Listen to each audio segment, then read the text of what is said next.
네, 안녕하세요. 저는 완전해독 연구소를 운영하고 있는 류은경입니다.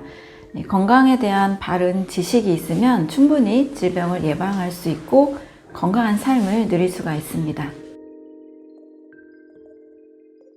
요즘에는 건강을 체크할 수 있는 검진이 굉장히 많이 다양하게 있는데요. 혈액 검사를 한다든지 심장의 소변 상태를 검사한다든지 다양한 방법이 있지만 과거 옛날에 의학기술이 발달하기 전에는 어떻게 건강검진을 했을까요? 바로 변의 상태로 건강검진을 했습니다. 영화 광해를 보면 어이가 왕의 변의 상태를 맛보고 냄새를 맡고 심지어 맛까지 보는 장면이 있습니다. 요즘 생각으로 하면 굉장히 좀 끔찍한 일인데 과거에는 왕의 건강 상태를 늘 혈액 검사를 할 수도 없고 그런 시대가 아니었기 때문에 가장 손쉽게 하는 또 확실한 방법, 바로 변을 체크하는 것이었습니다. 변의 상태가 곧 건강 상태를 대변한다라는 것을 이제 옛날 사람들도 알고 있었던 거죠. 굉장히 지혜로운 방법이라고 저는 생각을 합니다. 그래서 변의 상태를 보는 것이 오늘날에도 저는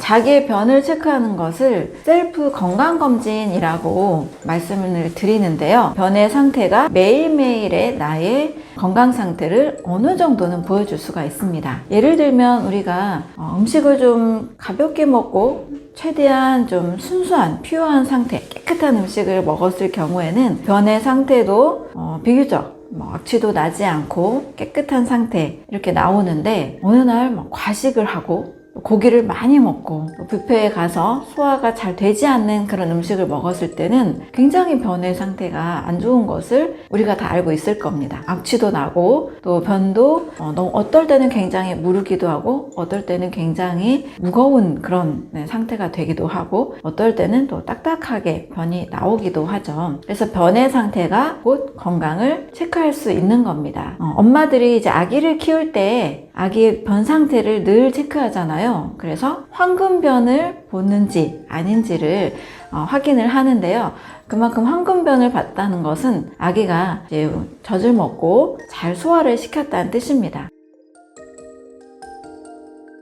이처럼 우리가 매일매일 변을 보는데요. 가장 이상적인 건강한 변의 상태가 있습니다. 아기에게는 황금변, 어른들에게는 바나나똥이라고 제가 말씀을 드리는데요. 이렇게 건강한 변의 상태는 마치 바나나처럼 밝은 갈색의 바나나 정도의 굵기 그리고 질감을 어느 정도 적당한 질감을 가진 상태를 의미합니다. 거기에다가 제가 더 건강한 변의 상태를 말씀을 드릴 때는 물에 뜨는 바나나 변이다 라고까지 말씀을 드립니다. 굉장히 불가능한 이야기처럼 들리실 텐데요. 물에 뜨는 바나나 변이라는 것은 우리가 음식을 잘 먹고 나면 식사 중에 섭취한 음식물을 완전히 잘 소화를 시키면 영양소를 다 흡수한 상태 이후에 그 찌꺼기만 남게 되는 상태가 가장 건강한 상태라고 할 수 있습니다. 근데 이 찌꺼기는 물보다 비중이 가벼워서 물에 뜨게 돼요. 이렇게 상상하기 어려운 물에 뜨는 변이라니 어떤 사람은 그거는 건강이 안 좋아서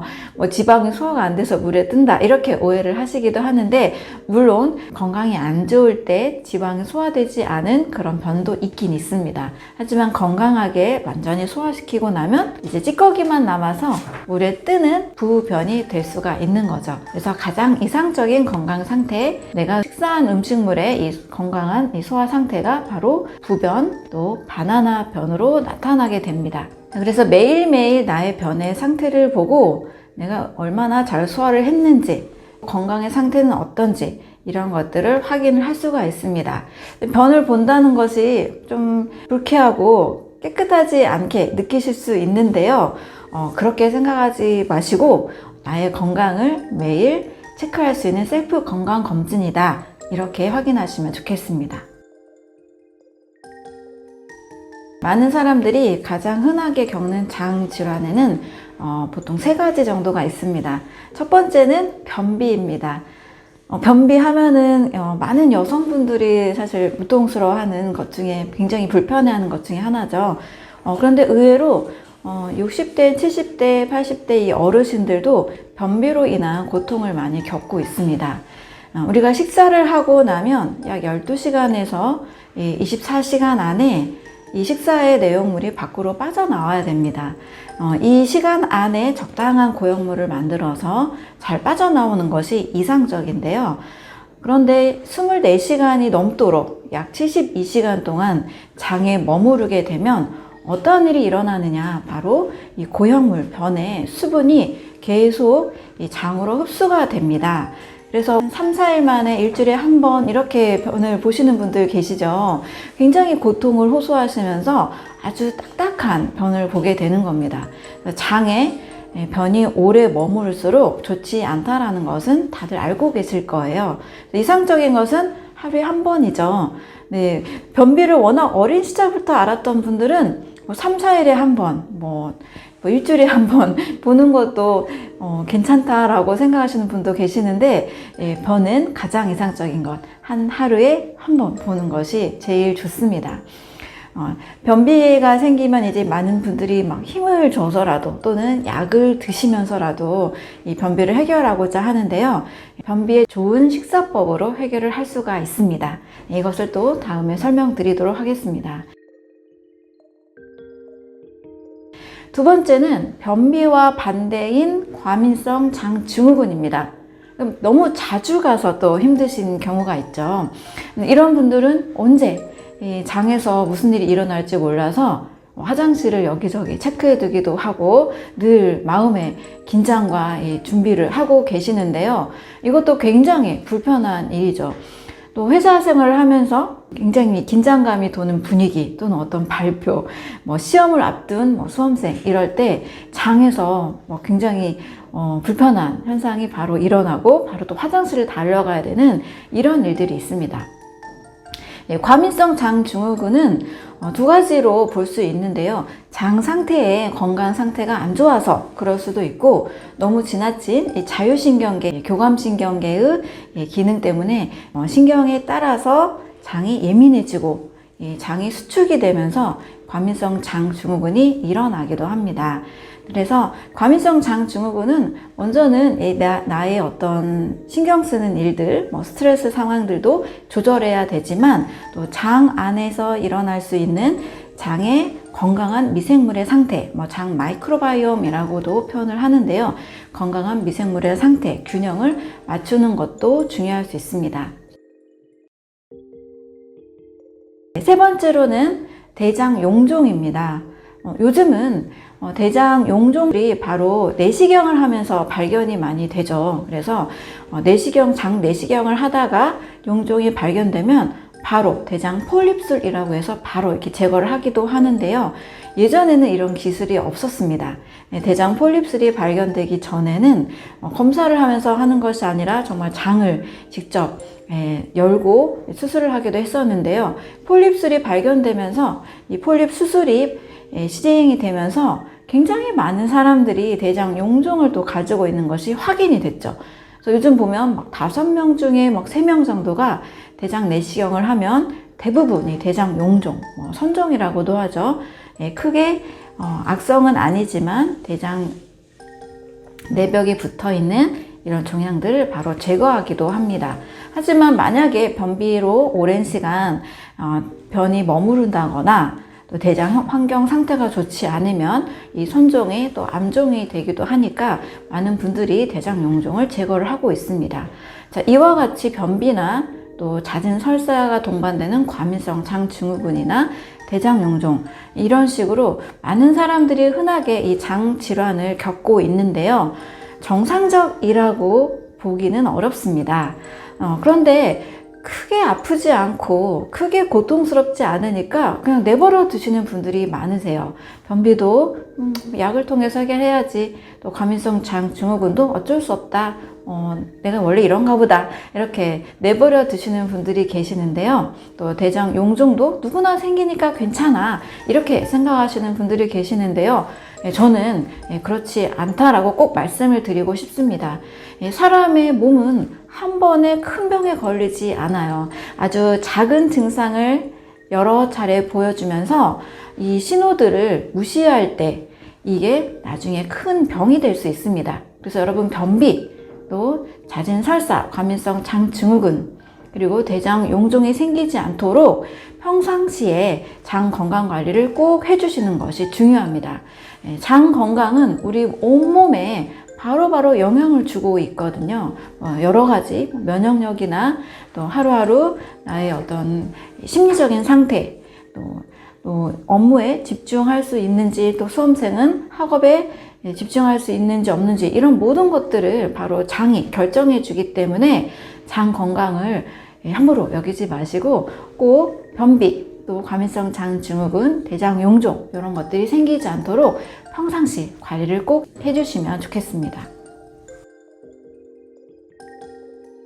우울한 것을 대부분 많은 분들은 그냥 심리적인 요인이다 이렇게 생각하시는데요. 꼭 그런 것만은 아닙니다. 우울한 분들의 대부분 장 건강 상태를 보면 장도 굉장히 안 좋은 것을 볼 수가 있습니다. 변비가 있다든지, 잦은 복통이 있다든지, 잦은 설사를 한다든지, 장 건강 상태가 좋지 않고 면역력도 좋지 않은 것을 확인을 할 수가 있습니다. 그 이유는 우리가 심리적인 느낌은 바로 호르몬의 영향을 많이 받고 있는데 장에서 약 95%의 세로토닌이라는 호르몬이 나오고 있는 것으로 확인이 됐습니다. 원래 세로토닌이라는 이 호르몬은 뇌에서 만들어진다고 알고 있었거든요. 그런데 많은 장을 연구한 학자들이 조사를 해보니까 바로 장에서 이 세로토닌이 만들어진다는 거예요. 이 세로토닌이라는 호르몬은 어떤 호르몬이냐, 심리적인 안정감, 그리고 공부할 때 학습력을 높여주는, 집중하게 해주는 그런 호르몬, 지나친 흥분을 일으키는 그런 엔돌핀 같은 그런 호르몬이 아니고 그냥 안정감, 편안함을 주는, 우리가 평상시 일상생활을 잘할 수 있게 도와주는 호르몬이기도 합니다. 또 이보다 약간 활발한 느낌을 주는, 흥분을 주는 호르몬인 도파민도 역시 장에서 50% 정도는 분비하는 것으로 밝혀졌습니다. 그래서 이 호르몬이 부족한 사람일수록 심리적으로 불안해지고 우울감이 오기가 쉬운 거죠.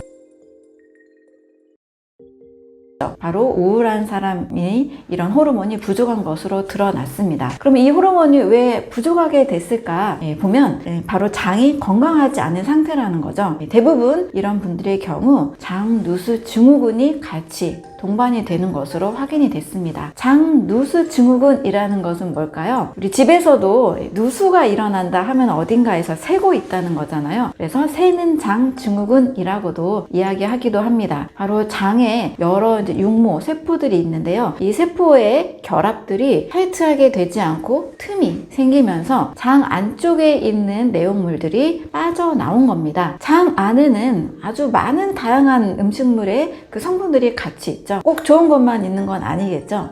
독소도 같이 있고, 카페인도, 음식물 찌꺼기, 장 내 여러 미생물들도 같이 있을 수 있는데요. 이런 것들이 자꾸 새어 나오는 겁니다. 세포 결합들이 튼튼하지 않아서 이런 것들이 새어 나오니까 장감막, 장 안쪽에서 여러 가지 이제 염증들이 일어날 수 있게 되는 거죠. 이 염증들이 몸속에서 일어나다 보니까 역시 다양한 증상이 나오기도 합니다. 아토피나 건선이나 성인성 여드름이나 우울증도 여기에 같이 포함이 되는 거죠. 그래서 장누수 증후군이 원인이 돼서 발생하는 우울증, 이렇게 이해하실 수가 있습니다. 그래서 만약에 심리적으로 뭔가 불편하고 뭔가 자꾸 요즘 안정감이 잘 들지 않고 우울한 느낌들이 많다, 이럴 때는 바로 정신적인 이런 부분으로 정신과 이렇게 가시기 전에 장 건강 상태도 같이 꼭 확인을 하시는 것이 좋습니다. 장누수 증후군은 사실 많은 질병을 일으키는 시작점이라고 볼 수가 있어요. 장 안에 있는 다양한 내용물들이 계속 흘러나오고 있는 상태가 지속되기 때문에 온몸에 불필요한 독소 발생을 계속 늘려주게 됩니다. 독소가 늘어나면 바로 염증이 많아지는 거죠. 몸에 염증이 많은 몸은 장기적으로는 아주 계속적으로 염증이 끊이지 않게 되면서 꼭 우울증뿐만 아니고 몸 여기저기에서 문제를 일으킬 수가 있습니다.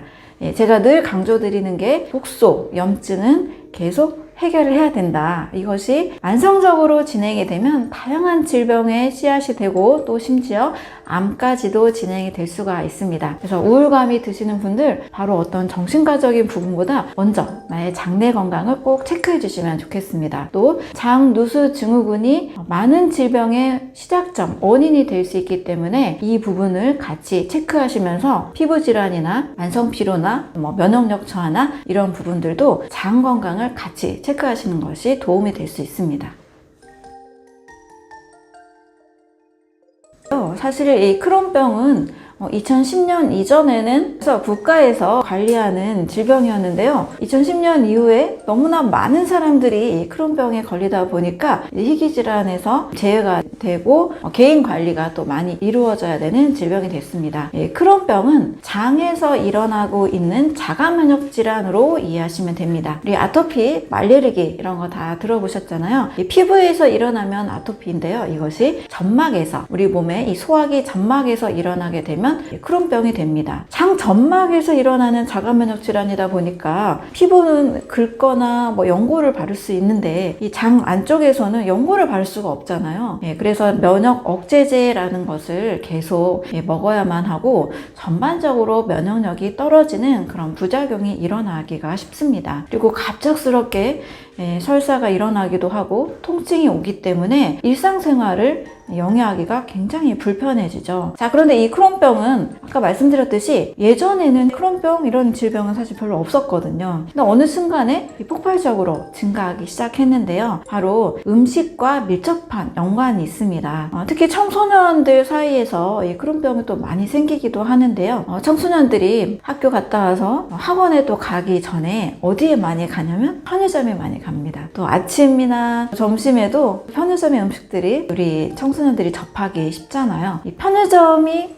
폭발적으로 늘어나면서 같이 질병도 증가했다. 이런 패턴을 볼 수가 있습니다. 편의점 음식이 바로 만든 신선하고 깨끗한 음식보다는 아무래도 가공된 식품 첨가물이 함유된 음식이 훨씬 더 많이 있죠. 여러 보존과 유통을 해야 되다 보니까 가공된 음식 위주로 많이 아이들이 먹게 됩니다. 가공된 음식 안에는 바로 첨가물이 굉장히 많이 있습니다. 첨가물은 당연히 이 식품식약처에서 안전 범위 이상을 넣지 않도록 규정을 하고 있기 때문에 각각 하나하나의 성분은 크게 해로운 성분은 아닐 수가 있습니다. 문제는 이런 각각 하나하나의 성분이 아니고 모여 있죠. 샌드위치나 삼각김밥에도 30가지, 40가지 첨가물들이 있고 우리가 식품 표기법에 의해서 포장지 뒷면에 여러 성분들이 써져 있지만 100% 표기되어 있진 않습니다. 따라서 이것을 기본으로 더 많은 첨가물들이 있구나 라고 꼭 인식을 하시는 것이 중요한데요. 다양한 첨가물들이 일으키는 칵테일 효과나 또 이런 첨가물 음식을 계속 먹다 보면 몸에 축적이 되죠. 누적이 되는 이런 것들이 장기적으로 몸에 여러 영향을 일으킬 수가 있습니다. 이 크론병은 장 점막에서 일어나는 자가면역 질환이기 때문에 면역의 질서가 깨진 거죠. 과면역이 일어난 겁니다. 자, 첨가물들이 내 몸에 쌓이게 되면 내가 알 수 없는 부분에서 우리 몸은 어딘가에서 불편함을 느끼고 또 쌓이다 보면 독소가 축적이 돼서 해독이 안 되는 상태까지 간다는 겁니다. 자, 그래서 가공식품이 늘어나고 가공식품이 굉장히 많이 유통이 되는 이 사회에서는 여러 자가면역 질환이 굉장히 늘어나고 있는 현상을 보이고 있습니다. 그래서 크론병의 원인, 대부분 원인을 알 수 없어요 라고 진단을 받으시는 경우가 좀 많으신데요. 일단 음식을 가공식품보다 자연의 음식 위주로 식생활을 바꾸시는 것이 꼭 필요하다고 할 수 있습니다. 역시 크론병을 좀 더 치료하고 또 예방하고 이렇게 하는 것도 건강에 좋은 음식, 자연에 가까운 음식들을 섭취하는 것부터 시작하면 되겠습니다. 네, 장의 기능을 5가지로 말씀을 드리겠습니다. 첫 번째는 영양소 흡수 기능입니다. 음식을 이제 먹으면 위에서 잘 이제 소화할 수 있는 형태로 부수고 쪼개서 소장해서 흡수를 하죠. 또 이 소장에서는 하루에 소화효소를 약 3000ml 정도 만들어냅니다. 이 소장은 굉장히 촘촘한 이 소장 육모가 있는데요. 이 육모를 펼치면 굉장히 넓은 공간이 됩니다. 이 공간이 약 200제곱미터, 아파트 한 60평대 정도의 평수를 차지하는데요. 이렇게 넓은 이 점막을 통해서 우리가 먹은 음식물이 잘 흡수가 됩니다. 아무리 좋은 음식을 먹어도 흡수가 되지 않으면 소용이 없는 일이잖아요. 그래서 소장의 점막 건강 상태가 영양소 흡수 상태에 굉장히 중요하다고 할 수 있습니다. 우리 주변에 아무리 잘 먹어도 살도 안 찌고 굉장히 마른 분들이 계시죠? 네, 그런 분들 꼭 부러워할 것만은 아닌데요. 바로 이 소장의 점막 건강 상태가 좋지 않은 경우가 많이 있습니다. 그래서 소화기가 안 좋기 때문에 영양 흡수가 잘 되지 않는 거고, 결국 몸 전체가 좀 허약한 체질로 계속 유지가 될 수밖에 없는 거죠. 장의 기능 중에 가장 중요한 기능, 바로 영양소 흡수 기능입니다. 두 번째는 면역 기능입니다. 장은 그냥 음식물을 먹고 내보내는 하수도 같은 그런 느낌이 있었는데요. 여러 학자들에 의해서 소장 점막에 페이어스 패치, 파이어판이라는 굉장히 촘촘한 림프구들이 많이 있는 림프절들이 있다는 것이 확인이 됐습니다. 그래서 장에 약 70에서 무려 80%의 면역력을 차지한다라고 이야기를 하고 있습니다. 자, 우리가 음식을 먹으면 늘 균이 없는 완벽히 깨끗한 상태의 음식만 먹는 것은 아니죠. 다양한 균, 다양한 바이러스, 또 식품에 있는 다양한 독소들도 같이 먹을 수밖에 없습니다. 물론 위에서 어느 정도 위산의 살균 처리 기능을 거치지만 그래도 여전히 남아있는 유해 물질들을 바로 이 소장 점막의 다양한 육모 속에 있는 림프구 면역 세포들이 제거를 해주는 역할을 합니다. 따라서 소장 점막이 약하면 면역력도 같이 약할 수밖에 없죠. 크게는 장의 기능이 약하면 면역력이 떨어질 수밖에 없습니다. 그래서 장과 면역 건강에 굉장히 상관관계가 있다는 것을 기억을 하시고, 장에 있는 면역력을 올려주자, 이 포인트로 접근을 하시면 건강한 면역 건강을 유지할 수가 있습니다. 세 번째는 많은 분들이 이제 배출의 기능은 너무나 잘 알고 계시죠. 그런데 이 배출의 기능도 변비를 가볍게 보시거나 또 매일 그냥 식사를 가공식품 위주로 이렇게 하신다라면 분명히 대장 건강에 문제를 일으킬 수가 있습니다. 변비가 오랫동안 3일 이상 유지가 될 경우에는 변에 있는 독소들이 또 계속 흡수가 됩니다. 위, 장, 간 순환이라는 것을 통해서 장에 있는 독소가 간으로 또 거꾸로 또 위로도 흡수가 되고, 심지어 이 장과 뇌는 장내 축이 있어서 뇌까지도 독소가 전달이 되기도 합니다. 그래서 변비 꼭 해결을 하셔야 되고, 배출의 기능을 절대 가볍게 여기지 마시고 굉장히 중요하게 생각해 주시면 좋겠습니다. 네 번째는 바로 장은 세컨 브레인, 제2의 뇌다라고 밝혀졌는데요. 우리가 뇌에만 신경세포가 있는 줄 알았는데요. 무려 장에도 1억 개의 신경세포가 있다는 것을 확인을 했습니다. 미국 콜롬비아 의대의 거션 박사팀에 의해서 이 장이 스스로 움직인다라고 연구 결과가 나왔습니다. 이 장이 스스로 움직이는 기능 때문에 뇌사 상태에서도 스스로 우리 몸은 계속 생명을 유지할 수가 있는 거죠. 바로 식물인간의 경우에 해당이 되는 이야기입니다. 이렇게 장은 뇌만큼 똑똑한 기능을 하고 있기 때문에 아무렇게나 먹고 아무렇게나 식사하고 그냥 관리를 대충 소홀히 한다라면 우리 뇌에도 분명히 연관성이 있습니다. 또 최근에는 장뇌축에 의해서 우울증, 파킨슨, 치매, 알츠하이머, 그리고 뇌 질환만으로 알고 있었던 이 질병들이 장의 건강에 굉장히 영향을 미치고 있다라고 계속 연구 결과들이 나오고 있습니다. 한마디로 장이 나쁜 사람들이 뇌 질환에 더 걸릴 확률이 높다라는 거예요. 그래서 제2의 뇌다, 장을 가볍게 수구 정도로 여기시면 절대 안 되고요. 두 번째 뇌, 세컨 브레인, 굉장히 중요하게 꼭 여겨주셨으면 좋겠습니다. 마지막으로 다섯 번째는 이 호르몬 기능입니다. 호르몬도 역시 이 뇌만 우리가 중요하게 연구를 할 때는 뇌에서 다 분비한다라고 알고 있었는데요. 장에서 상당히 많은 호르몬이 만들어지고 분비되는 것으로 알려졌습니다. 그 중에 세로토닌이라는 심리적인 안정감, 또 학습과 업무의 집중력, 또 편안함을 느낄 수 있는 아주 중요한 기능을 하는 이 호르몬, 세로토닌이라는 호르몬이 무려 95% 정도가 장에서 분비가 되는 것으로 알려졌고요. 또 도파민, 어느 정도의 좀 흥분, 또 즐거운 자극을 느낄 수 있는 호르몬이죠. 이것도 역시 50% 정도는 장에서 분비되는 것으로 알려졌어요. 그러니 장이 나쁘면 심리적으로도 공부도 잘 되지 않고 불안하고 또 즐거움도 느끼지 못하는 여러 불편함이 같이 따를 수밖에 없는 거죠. 그래서 이 장의 기능이 다양하고 굉장히 많고 중요하잖아요. 장의 건강도 중요하게 꼭 챙겨주셨으면 좋겠습니다.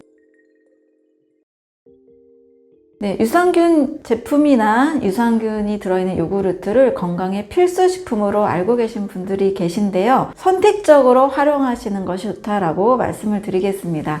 평생 먹어야 될 것은 아니라는 겁니다. 유산균에 대한 이야기를 좀 해드릴게요. 자, 우리 몸에는 장내 미생물이 약 38조 개 정도가 같이 생활하고 있습니다. 사람의 세포수가 최근에 한 37조 개 정도로 밝혀졌고요. 장내 미생물은 그보다 1조 개가 더 많은 38조 개로 밝혀졌고, 이 종류로는 약 300에서 400종 정도로 굉장히 많은 수가 밝혀졌습니다. 자, 그런데 이 장내 미생물은 우리 몸에서 공생관계를 이루면서 사람이 하지 못하는 소화를 돕기도 하고, 또 사람이 만들어내지 못하는 비타민 K나 비타민 B12 같은 다양한 영양소들, 꼭 필요한 영양소를 만들어내기도 합니다. 근데 이 장내 미생물을 위해서, 건강을 위해서 이 유산균을 꼭 먹어야 된다, 요구르트를 매일 마시자라고 이제 주장을 하시는 분들도 계신데요. 그 개념을 위해서 요즘 프리바이오틱스 이렇게 단어로도 표현을 합니다. 용어를 좀 정리를 해드리겠습니다. 자, 프리바이오틱스는 장내 미생물이 먹는 먹이를 뜻하고요. 프로바이오틱스는 장내 미생물을 뜻하고요. 포스트바이오틱스는 이 장내 미생물이 만들어낸 결과물을 뜻합니다.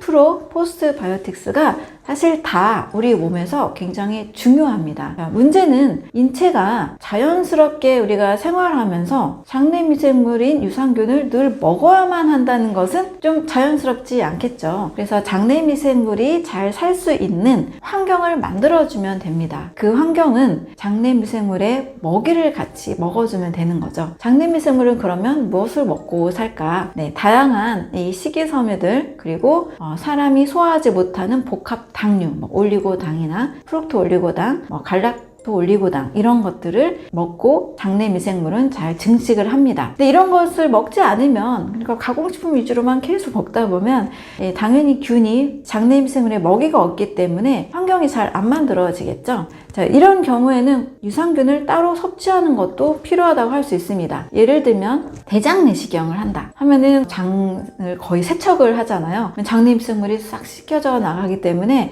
좋은 균을 일시적으로 유산균 같은 것을 먹는 것, 프리바이오틱스를 포스트바이오틱스 형태와 같이 먹는 것 중요하다고 할 수 있습니다. 또 항생제를 어쩔 수 없는 어떤 수술이나 항생제를 너무 장기간 복용할 때 장내 환경이 완전히 또 초토화가 되기 때문에 이럴 경우에도 일시적으로 좋은 균을 먹는 것은 필요합니다. 문제는 평생 먹을 것이 아니고 일시적으로 먹고 장내 환경이 어느 정도 잘 만들어질 수 있도록 그 먹이를 같이 먹어주면 되니까요. 몸에 좋은 신선한 과일, 채소류, 버섯류, 해조류 이런 것들을 같이 먹어주면 장이 건강한 환경을 만들어냅니다. 따라서 평생 먹을 것이 아니고요. 또 평생 유산균 요구르트를 먹어야 되는 것은 아니고요. 건강한 장이 만들어지는 그 환경을 세팅할 때까지만 드시고 좋은 균들의 먹이를 먹어주는 것이 필요하다고 할 수 있습니다. 장내는 어떤 환경을 구성하고 있냐면 좋은 균, 유익균과 유해균의 이 비율이 약 85대 15% 정도로 구성을 하는 것이 좋습니다.